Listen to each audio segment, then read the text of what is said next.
Hello students, आज अपन इस video में सीखेंगे आपका जो चैप्टर है प्रोबेबिलिटी।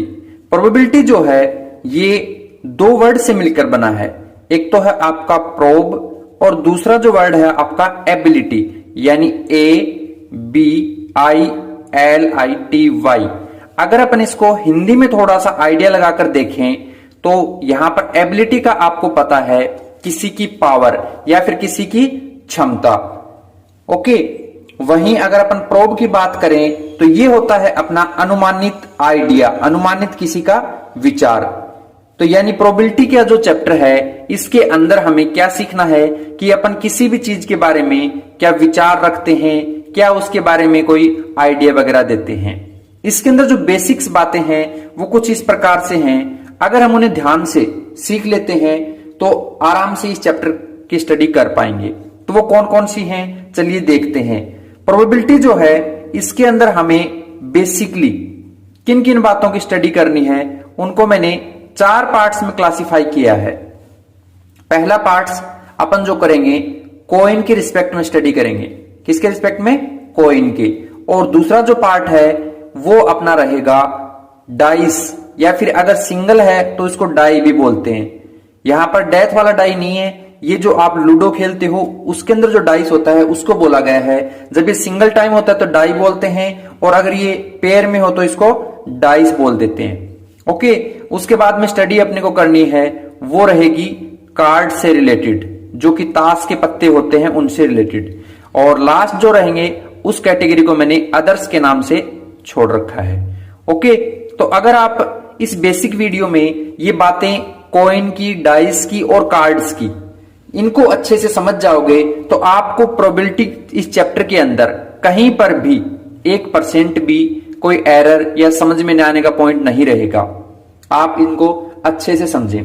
तो सबसे पहले अपन बात करते हैं कॉइन की। जो आपका कॉइन है इसकी स्टडी अपन 3 टाइप से कर सकते हैं। अगर अपन इसको 1 टाइम टॉस करें, ओके, तो 1 टाइम टॉस करेंगे तो हमेशा याद रखना या तो अपना हेड आएगा या फिर टेल आएगा, यानी 2 आउटकम्स मिलेंगे। तो टोटल कितने मिले? 2। अगर अपन इसको 2 टाइम टॉस करें, कितने टाइम टॉस करें? 2 टाइम्स। तो ऐसे में अपने को फिर इनके पेयर के साथ लेना पड़ेगा, यानी एक बार हेड है, ये हेड ले लिया, फिर दोबारा हेड ले लीजिए, फिर एक हेड है, फर्स्ट टाइम हेड ले लिया, सेकंड पोजीशन के ऊपर आप टेल ले लीजिए, फिर दोनों को ही टेल टेल ले लो। अब फर्स्ट पोजीशन पे टेल और सेकंड पोजीशन पे हेड ले लो। देखिए यहां पर फर्स्ट पोजीशन पे हेड था और सेकंड पोजीशन पर टेल था, जबकि इसमें फर्स्ट पोजीशन पर टेल है और इसमें हेड है। तो इसके आउटकम्स टोटल कितने आ रहे हैं? 4 आ रहे हैं। जबकि 1 टाइम करते हैं तो कितने आते हैं? 2 आते हैं। ऐसे अगर 3 टाइम टॉस कर दें तो यहां पर आपके 3 टाइम टॉस के लिए टोटल कंडीशंस आएंगी, उनको करते हैं। पहले मान लो मैंने फर्स्ट पोजीशन, सेकंड पोजीशन और थर्ड पोजीशन, तीनों पोजीशन पर क्या ले लिया? हेड ले लिया। Second time first position, second position पर तो हेड ले लिया, लेकिन थर्ड पोजीशन पर मैंने टेल ले लिया। Okay, now next first position पर हेड, उसके बाद में दोनों पोजीशन पर मैंने टेल टेल ले लिया, और फिर मैंने तीनों ही पोजीशन पर टेल टेल ले लिया। अब आप इसको एक बार समझिए अच्छे से। स्टार्टिंग में मैंने तीनों हेड लिए, फिर 2 टाइम हेड लिया और 3 पोजीशन पर टेल ले लिया। ऐसे ही फिर 1 टाइम हेड लिया, 2 टाइम टेल, और अब तीनों टाइम मैंने क्या ले लिए? टेल ले लिए। नाउ अब क्या करते हैं कि आगे हम 2 टाइम पर टेल ले लेते हैं, एक हेड ले लेते हैं, और फिर टेल और फिर हेड हेड। अब देखिए मैंने स्टार्टिंग में तीनों हेड हेड किया, फिर 2 टाइम हेड किया, फिर 1 टाइम, फिर टेल टेल को बढ़ाते बढ़ाते टेल को कम कर दिया। अब क्या करते हैं? हेड टेल हेड, ये भी तो ले सकते हैं कंडीशन, और एक कंडीशन हो सकती है अपनी टेल हेड टेल, यानी कि टोटल काउंट करें तो 1 2 3 4 5 6 7 और 8, कितने आउटकम्स आ रहे हैं? 8 आउटकम्स आ रहे हैं। यहां पर आपको जो एमसीक्यू क्वेश्चंस हैं उनमें देखने को मिलेगा कि 1 टाइम, 2 टाइम, 3 टाइम ऐसे टॉस करवाएंगे कॉइन को, तो कितने आउटकम्स आ सकते हैं? तो नंबर ऑफ आउटकम्स अगर आपको निकालने हैं तो उसके लिए एक सिंपल सा फॉर्मूला है 2 और उसकी पावर n। यहां n जो है, इस n की जगह पर आप 1 टाइम, 2 टाइम, 3 टाइम इनको रखते जाइए और आंसर आ जाएगा। जैसे कि मैंने कहा if n is equal to 1, तो यहां पर 2 की पावर 1 रखेंगे तो 2 आएगा। तो आप देख सकते हो कि 1 टाइम टॉस में मेरा 2 आया था। और अगर मैं रख दूं if n is equal to 2, तो यहां पर क्या आएगा 2 की पावर 2 यानी कि 4। आप देख सकते हो जब 2 टाइम्स था तो आपकी कंडीशन 4 आई। ऐसे ही 3 टाइम्स जो है उसके अंदर आप देखना चाहो तो n की जगह मान लो मैंने 3 टाइम्स को 3 रखा, तो यह है 2 की पावर 3, और 2 की पावर 3 कितना होता है 8। तो इस तरीके से अपन बता सकते हैं। तो इस टाइप के एमसीक्यूज क्वेश्चन आएंगे, वहां पर 4 टाइम्स 5 टाइम पूछेंगे, तो आप यहां पर n की जगह पर वो वैल्यू रिप्लेस करके निकाल सकते हो। आई होप कॉइन से रिलेटेड ये अच्छे से क्लियर हुआ होगा। अब आगे बढ़ते हैं डाई की तरफ। डाई जो है इसको अपन टॉस करवाएंगे 1 टाइम या फिर 2 टाइम। ओके, तो जब इसको अपन 1 टाइम टॉस कराते हैं 1 टाइम, तो ऐसे में सिर्फ 6 आउटकम्स आएंगे, 6 आउटकम्स। अब 6 आउटकम्स कौन कौन से होते हैं? ये होता है 1 2 3 4 5 और 6। ओके, इसके अलावा अगर अपन 2 टाइम्स की बात करें कि डाइस का अगर जोड़ा बना के करेंगे तो क्या आएगा, तो इसके टोटल आउटकम्स आएंगे अपने 36। कितने आएंगे? 36। यानी कि जिस तरीके से अपन ने नंबर ऑफ आउटकम्स कॉइन में निकालने का फॉर्मूला लिया था 2 की पावर n, यही तो लिया है, तो यहां पर वो फॉर्मूला हो जाएगा इसका कि कितने आउटकम्स आएंगे 1 टाइम 2 टाइम इनको टॉस करने के लिए। तो इसका फॉर्मूला होता है 6 की पावर n। क्या फॉर्मूला होगा? 6 की पावर n, यानी 6 की पावर 2 रखेंगे यहां पर, तो कितना आता है 36। वो क्या क्या आता है उसके लिए मैं बता देता हूं। 4 आउटकम्स, जिसको अपन एलिमेंट्री आउटकम्स बोलेंगे, तो यहां पर मैं काउंटिंग ले लेता हूं 1 2 3 4 5 और 6। नाउ ऐसे ही इधर भी आप लिख लीजिए काउंटिंग 1 2 3 4 5 और 6। ओके, और अब क्या करेंगे अपन यहां पर इनको एक्सप्लेन कर लेंगे।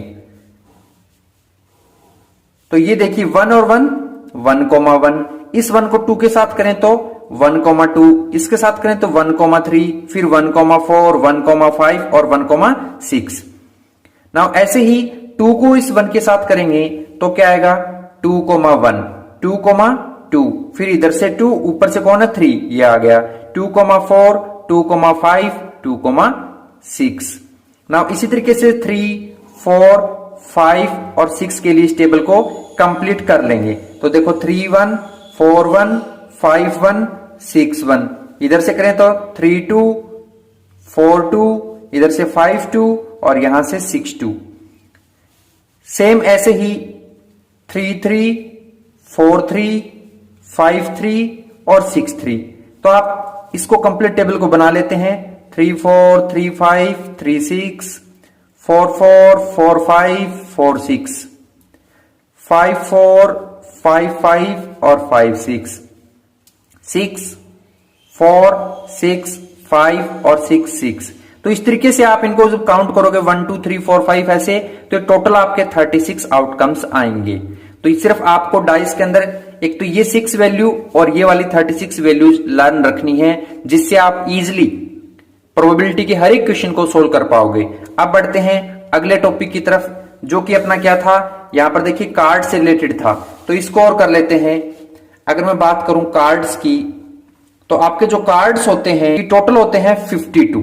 कितने कार्ड्स होते हैं? 52। अगर अपन इसमें कलर की बात करें तो इसके कलर जो है वो होते हैं 2 कलर, एक होता है रेड कलर और एक होता है आपका ब्लैक कलर। ओके, जो रेड कलर है इसके होते हैं आपके 26 कार्ड्स और ब्लैक के भी होते हैं 26। लेकिन अगर रेड को भी आगे क्लासिफाई करें तो ये 2 पार्ट्स में डिस्ट्रीब्यूट हो जाता है। एक तो होता है आपका रेड में डायमंड, जिसको आप ईंट बोलते हो, एंड दूसरा होता है आपका हार्ट। तो दोनों के 26 थे, हाफ हाफ बांट देंगे, 13 ये हो जाएंगे 13 ये। ओके, सेम ऐसे ही ब्लैक को भी 2 पार्ट्स में क्लासिफाई कर सकते हैं। एक को बोलते हैं स्पेड यानी कि हुक्म, और एक को बोलते हैं क्लब। तो ये क्लब्स जो है इसके 13 होते हैं, स्पेड के भी 13 होते हैं। तो इस तरीके से 13 13 13 को ऐड करेंगे तो ये आ जाएंगे 52, या फिर 13 और 13 ये आगे 26, ऐसे ही 13 और 13 2 ये आगे 26, और दोनों 26 26 होते हैं 52। अगर आगे अपन बात करें तो यहां पर आते हैं number of face card, number of face cards, यानी कि जिनके ऊपर फोटो होती हैं, ऐसे वाले 12 कार्ड होते हैं, जिसके अंदर अपन बात करें तो आते हैं 4 जैक आते हैं, 4 किंग होते हैं और 4 ही क्वीन होती हैं। अगर अपन बात करें नंबर ऑफ एस की, तो नंबर ऑफ एस जो है वो आपके 4 होते हैं, यानी एक डायमंड का होगा, एक हार्ट का और एक स्पेड का और एक क्लब का। तो ये जो मैंने बताई है, ये सारी बेसिक बातें अगर आप याद रखते हो तो मैं गारंटी के साथ कह सकता हूं कि आपको ये प्रोबेबिलिटी वाला चैप्टर एकदम इजी वे में समझ में आ जाएगा और कभी कहीं पर भी कोई आपसे मिस्टेक नहीं होने वाली है। इसके अलावा मैं आपको छोटी छोटी 2-4 बातें और बता देता हूं जो आप नोट कर सकते हो, यहां पर मैं बता देता हूं। देखिए, फर्स्ट पॉइंट याद रखना कि कभी भी किसी चीज की जो प्रोबेबिलिटी होती है, उसकी प्रोबेबिलिटी होना और प्लस में उसकी प्रोबेबिलिटी अगर नहीं है तो उसको बार से इंडिकेट करते हैं, ऐसे नहीं होना, दोनों का सम हमेशा 1 आएगा। कितना आएगा? 1 आएगा। सेकंड पॉइंट, कभी भी प्रोबेबिलिटी की वैल्यू नेगेटिव नहीं होती, यानी कि value of probability never negative, never negative, यानी कभी भी नेगेटिव नहीं होती। जैसे कि -2 माइनस का 0.7 आर नॉट ए प्रोबेबिलिटी, ये क्या नहीं है? प्रोबेबिलिटी नहीं है। ओके, उसके बाद में नेक्स्ट पॉइंट आप ध्यान में रखना कि परसेंटेज के अकॉर्डिंग अगर प्रोबेबिलिटी को देखना हो तो हमेशा लेस देन 100 रहेगा, यानी 100% से छोटी होनी चाहिए, और ग्रेटर देन की बात करें तो हमेशा 0% से बड़ा होना चाहिए, यानी ग्रेटर देन तो 0 से बड़ी और लेस देन की बात करें तो 100 से छोटी होनी चाहिए। जैसे कि मान लो मैंने कहा कि उसके 175% किसी चीज का इंटरेस्ट हुआ है, तो आप इसे कहोगे नॉट ए प्रोबेबिलिटी। क्यों? क्योंकि यहां पर 175 0 और 100% के बीच में लाई नहीं कर रहा है। आगे बात करें इसके फ्रैक्शन फॉर्म की, तो फ्रैक्शन फॉर्म में याद रखना हमेशा न्यूमिनेटर जो है वो आपका छोटा होना चाहिए डिनोमिनेटर से। जैसे एग्जांपल से इसको समझे, मैंने लिखा 2/5 और एक नंबर मान लो मैंने लिखा 3/2। तो यहां देखिए जो 2/5 है, इसमें 2 है वो न्यूमिनेटर है और 5 है वो डिनोमिनेटर है। 2 है वो लेस है एज कंपेयर टू 5, तो ये जो है ये प्रोबेबिलिटी है। यस, हाँ ये प्रोबेबिलिटी है, लेकिन इसमें 3 देखिए ऊपर वाला बड़ा है ना, तो ये अपना क्या नहीं है? प्रोबेबिलिटी नहीं है। नो, ये प्रोबेबिलिटी नहीं है। तो फ्रैक्शन फॉर्म में भी ये बात थोड़ी सी ध्यान में रख लेना। और अगला पॉइंट जो अपना रहेगा डेसिमल का पॉइंट। डेसिमल जो है इसके मुताबिक हमेशा इसकी वैल्यू 0 से बड़ी या उसकी इक्वल होती है, लेकिन हमेशा 1 से छोटी या फिर 1 के इक्वल होती है। जैसे कि मैंने कहा कि 1.5 है मान लो कोई नंबर, एक नंबर है 0.7, एक नंबर है मान लो 2.3। तो यहां पर देखिए ऐसा नंबर जो 0 और 1 के बीच में है, ये वाला नहीं है क्योंकि 1 से ग्रेटर है, तो नो, ये हमारी प्रोबेबिलिटी नहीं होगी। 0.7 जो है इसकी बात करें तो ये हमारी प्रोबेबिलिटी है। यस, ये हमारी प्रोबेबिलिटी है क्योंकि ये 1 और 0 के बीच में आ रही है। ये 2.3 है, ये भी प्रोबेबिलिटी नहीं है। नो। तो आई होप ये जो मैंने अनुमानित जितनी भी बातें थी बेसिक, ये सारी बता दी हैं। और अब थोड़ी सी और इसके क्वेश्चन प्रैक्टिस देख लेते हैं। कुछ इसकी वर्ड्स जो हैं प्रोबेबिलिटी से रिलेटेड उनको समझ लेते हैं, और जिससे कि आपका बेस अच्छे से तैयार हो जाएगा। तो चलो मैं यहां पर आपको समझाता हूं। सबसे पहले प्रोबेबिलिटी जो है, probability, the word probability is commonly used in our day to day conversation, यानी कि जो प्रोबेबिलिटी है इस वर्ड का यूज अपन हर रोज की दिनचर्या की जो बातें करते हैं उनमें यूज लेते रहते हैं। We generally use this word even without going into the details of its actual meaning, यानी कि हम इन वर्ड्स का यूज तब भी लेते हैं जब अपन बिना किसी मतलब कि उसकी गहराई से बातों को समझे बिना ही वहां पर यूज में लेते रहते हैं। जनरली इसको people have a rough idea about it's meaning, मतलब हर एक बातों का जो रफ आइडिया रखते हैं, बेसिक बातें करते रहते हैं, वही हमारी प्रोबेबिलिटी होती है। इसको अपन in our day to day life we come across statement like, यहां पर कुछ एग्जांपल्स या स्टेटमेंट के माध्यम से समझते हैं कि आखिरकार प्रोबेबिलिटी होती क्या है। जैसे सबसे पहला स्टेटमेंट है probably it may rain today, यानी दो लोग हैं, वो आपस में बातें कर रहे हैं कि आज बारिश होगी या नहीं होगी। तो यहां पर वो अपना अनुमानित आइडिया बता रहे हैं। तो यही जो एक दूसरे के साथ रफली बातें कर रहे हैं, बिना किसी गहराई से बात को समझे, मतलब टेम्परेचर कितना है वो सब बातें न समझे और वेदर को, क्लाइमेट को न समझते हुए डायरेक्ट बातें करें, तो ये होता है प्रोबेबिलिटी के बारे में, कि वहां पर अपना एक रफ आइडिया रखना। जैसे कि सेकंड एग्जांपल लिया है कि Indian cricket team has good chances of winning world cup, यानी दो बच्चे हैं वो आपस में बातें कर रहे हैं कि इस बार इंडिया जो है उसके चांसेस हैं कि वो वर्ल्ड कप जीत जाए। ऐसा श्योर पर नहीं हो सकते कि वो जीत भी सकता है और नहीं भी, क्योंकि यहां 50-50 का चांसेस होता है। तो इस तरीके से जो अपन रफली बातें करते हैं डेली लाइफ में, वही हमारी प्रोबेबिलिटी है एक तरीके से। In the theory of probability we deal with events which are outcomes of an experiment, यानी कि अपन इस प्रोबेबिलिटी के अंदर एक सबसे जो मेन वर्ड है उसके साथ डील करते हैं, जो कि अपना वर्ड है एक्सपेरिमेंट।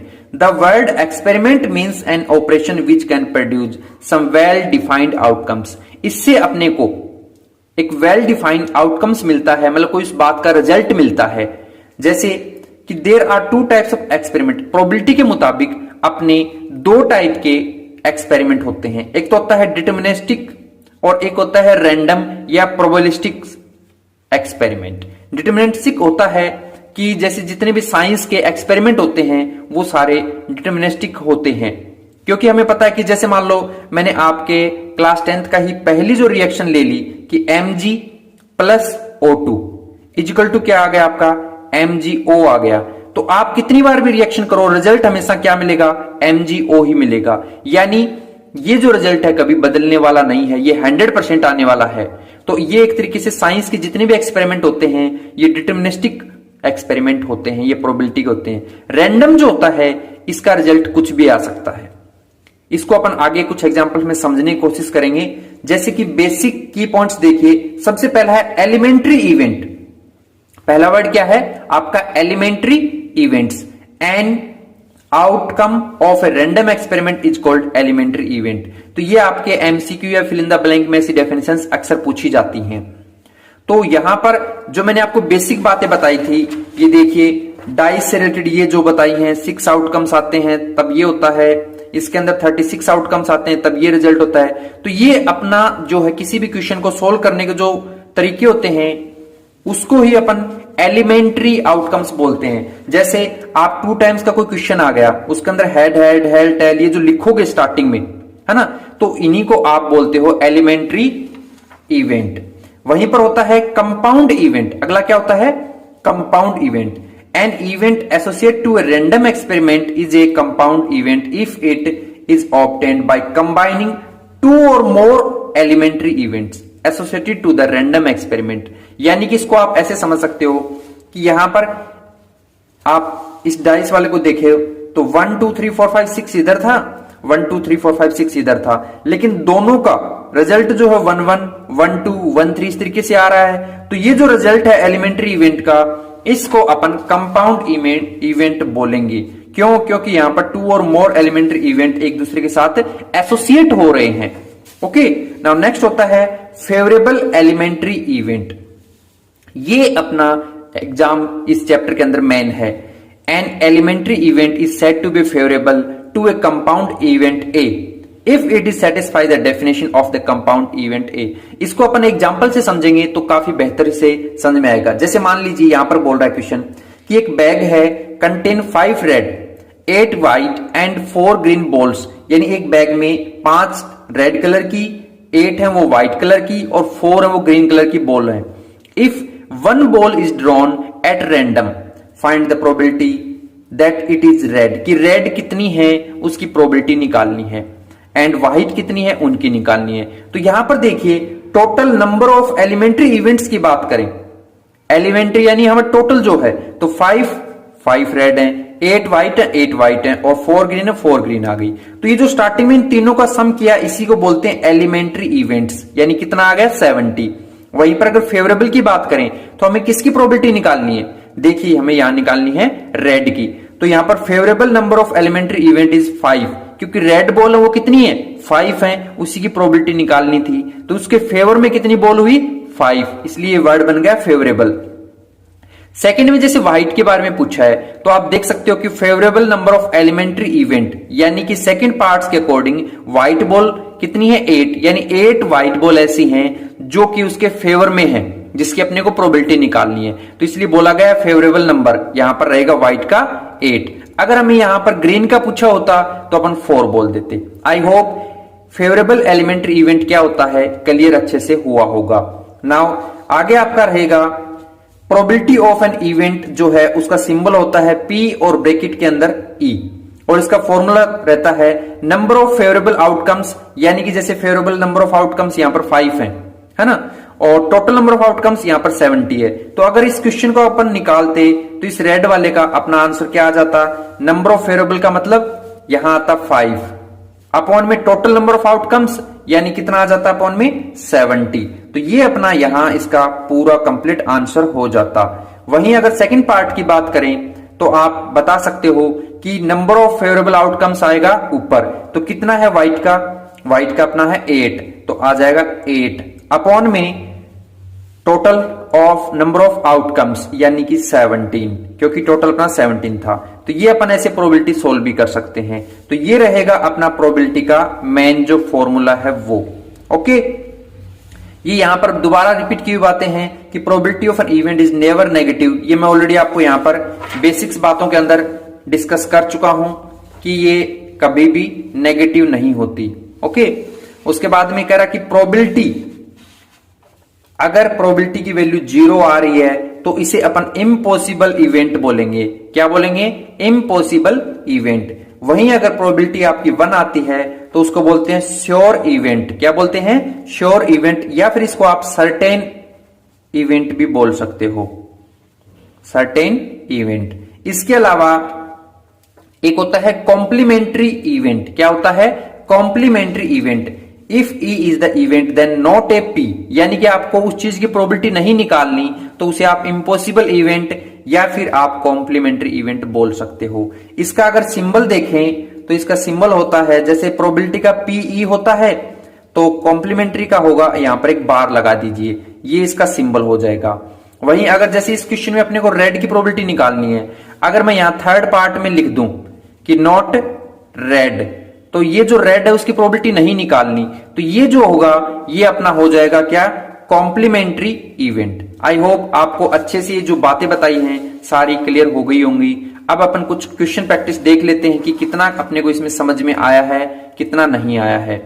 तो देखिए पहला क्वेश्चन जो है वो है which of the following can not be the probability of an event. यहां पर कौन सी है जो प्रोबेबिलिटी नहीं है ना? तो 2/3। तो मैंने आपको बताया था क्या कि हमेशा फ्रैक्शन में जो आपका डिनोमिनेटर है वो ग्रेटर होना चाहिए। तो देखिए 3 है वो अपना नीचे है और डिनोमिनेटर है ये तो है, यस है। लेकिन यहां अगर देखें तो माइनस में नहीं होना चाहिए, लिखा था ना नेवर नेगेटिव, तो ये नेगेटिव है तो ये नहीं है। वहीं अगर अपन डेसिमल के अकॉर्डिंग भी देखें तो ये 1.5 है, यानी कि 1 है वो 0 से बड़ा आ रहा है, तब भी नहीं है, और नेगेटिव की वजह से भी नहीं है। अगर अपन बात करें यहां पर 15%, यानी कि मैंने परसेंटेज के बारे में आपको बताया था कि 0 से क्या होना चाहिए? बड़ा होना चाहिए, और 100 से कम। तो ये उन दोनों के बीच में लाई कर रहा ना, 0% से 100% के बीच की वैल्यू है। यस, ये भी प्रोबेबिलिटी है। वहीं 0.7 जो है ये अपना 0 और 1 के बीच में क्या कर रहा है? लाई कर रहा है इस कंडीशन के मुताबिक, तो ये भी प्रोबेबिलिटी है। तो इस क्वेश्चन का करेक्ट आंसर अपन को क्या देना पड़ेगा?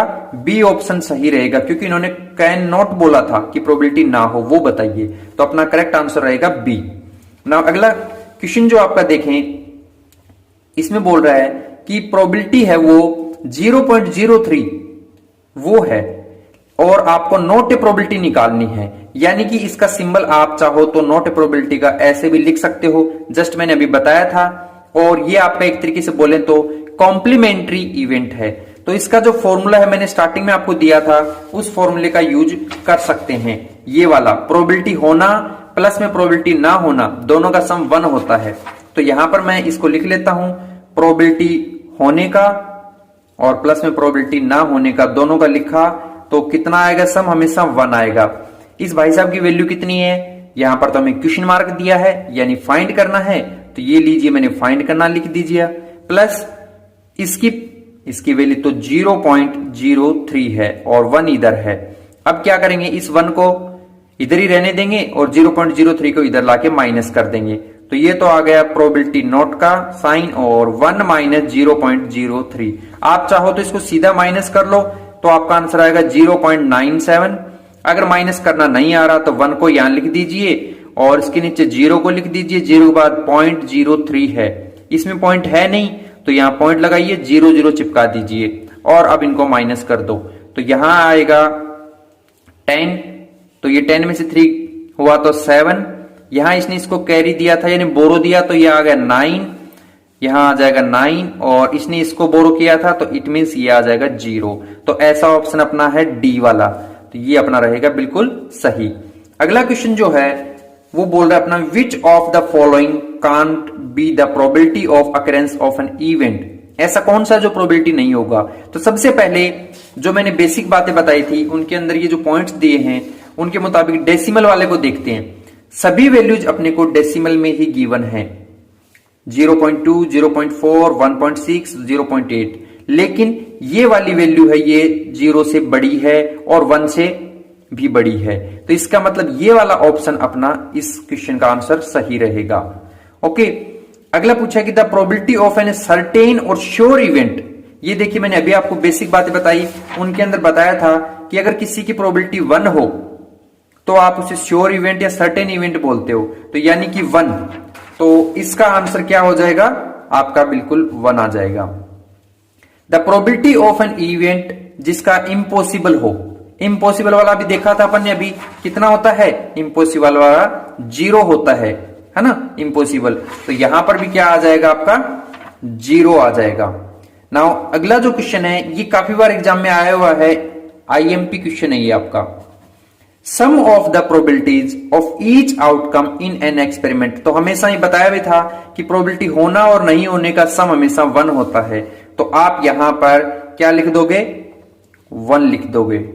ओके, उसके बाद में आउटकम्स ऑफ रैंडम एक्सपेरिमेंट। आपने कोई भी आउटकम निकालते हो किसी रैंडम एक्सपेरिमेंट में तो उस इवेंट को क्या बोलते हैं, उसको आप बोल सकते हो या तो एलिमेंट्री इवेंट बोल दो, तो इसको बोल देते हैं एलिमेंट्री इवेंट। और the set of all possible outcome of a random experiment, इसको अपन बोलेंगे जितने भी आउटकम आते हैं उनको सैंपल स्पेस, यानी कि वो क्या क्या निकाल रहे हैं। प्रोबेबिलिटी ऑफ एन इवेंट यानी कि किसी प्रोबेबिलिटी होना plus probability of an event not a और प्रोबेबिलिटी ना होना, दोनों का सम यानी दोनों को प्लस किया है तो हमेशा 1 आएगा, यहां 1 लिख देते हैं।